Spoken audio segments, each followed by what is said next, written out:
Edhe pse nuk e kanë kuletën e madhe, ushtarakët kanë zemrën, kështu tha Ministri i Mbrojtjes, Fëmijëve jetim në ambientet e Muzeut të Ushtrisë, ku shpërnda 100 çanta për shkollën, dhurat kjo nga ushtarakët dhe kryqi i kuq shqiptar.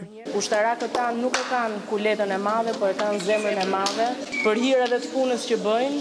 Mbështetja jonë e forcave të armatosura ka qenë një mbështetje simbolike, por ka qenë një mbështetje me zemër të madhe.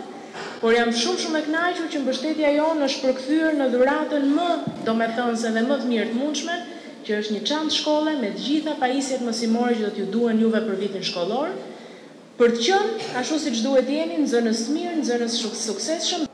Ndërsa Ministri i Jashtëm Bushtati njoftoi se shkolla e vetme e Velipojës Nikol Zogonjari është rikonstruktuar dhe është gati të presë 370 nxënës më 17 shtator.